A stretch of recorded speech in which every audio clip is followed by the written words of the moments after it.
ప్రజాప్రతినిధి న్యూస్. మిర్యాలగూడలో CPM party ఆధ్వర్యంలో 4 జూలై 21వ మహాసభల సందర్భంగా పట్టణంలో భారీ ప్రదర్శన ర్యాలీ నిర్వహించారు. ఈ ర్యాలీలో ముఖ్య అతిథిగా పాల్గొన్న సిపిఎం పొలిటికల్ బ్యూరో సభ్యులు బివి రాఘవులు. అనంతరం స్థానిక ఎన్ఎస్పీ క్యాంపు గ్రౌండ్లో భారీ బహిరంగ సభ నిర్వహించారు. సభకు పెద్ద ఎత్తున తరలివచ్చిన పార్టీ శ్రేణులు, కార్యకర్తలు.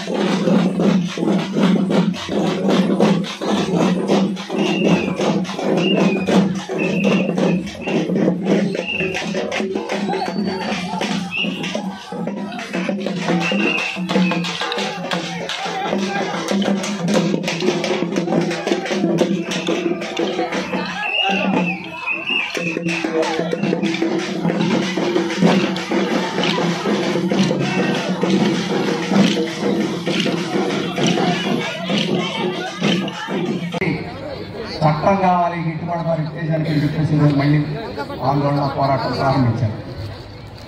ఈ ఆందోళన పోరాటం ఆ రోజు జరిగింది, రైతు సంఘాల ఆధ్వర్యంలో జరిగింది. సిపిఐ, సిపిఎం, ఇతర వామపక్షాలన్నీ ఆ పోరాటానికి మద్దతు అనేక మంది రైతులు దివాళా తీసి పొలాలు వదిలేసి పట్టణానికి వెళ్లాల్సిన పరిస్థితి వచ్చింది. ఇటువంటి రైతు సంక్షోభాన్ని ఈరోజు మోడీ గారు సృష్టిస్తున్నారు. ఎవరి కోసం సృష్టిస్తున్నారు? రైతుల మేలు కోసం. అయితే ఇలా జరగదు. రైతు యొక్క కష్టాన్ని అంతటినీ వాళ్ళకి దోచిపెట్టడానికి ఈరోజు ఈ ప్రభుత్వం చేస్తూ ఉంది. మీకు అందరికీ తెలుసు, రోజు పేపర్లో వస్తుంది, కావరాచే పరిస్థితి చేస్తున్నాడు. ఎందుకంటే మోడీ గారు కొత్త పద్ధతి పెడుతున్నాడు. అదేంటంటే ఒకే దేశం ఒకే ఎన్నిక. మీరందరూ ఎదురు చూస్తున్నారు. వచ్చే జనవరి నాటికల్లా మనకి స్థానిక సంస్థల ఎన్నికలు వస్తాయి. స్థానిక సంస్థల ఎన్నికల్లో మన పార్టీ సత్తాలు దాటుకోవాలి, ప్రజల కోసం పనిచేసేవాళ్ళం, ప్రజల కోసం నిలబడతామని చెప్పేసి ప్రజలకు పోవాలని చెప్పేసి అంటున్నాం. కానీ మోడీ గారు ఏమంటున్నారంటే ఇక ఇన్నిసార్లు ఎన్నికలు ఉండవు. పార్లమెంటు, అసెంబ్లీ, పంచాయతీ, జడ్పీటీసీలు, ఎమ్మెల్సీలు అన్నీ ఒకే రోజు జరుగుతాయట.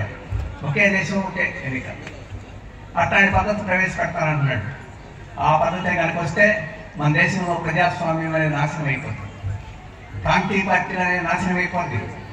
రాష్ట్రాల యొక్క పరిస్థితి గురించి, రాష్ట్రాల యొక్క సమస్యల గురించి పట్టించుకునేవాడు ఎవరు ఉండవు.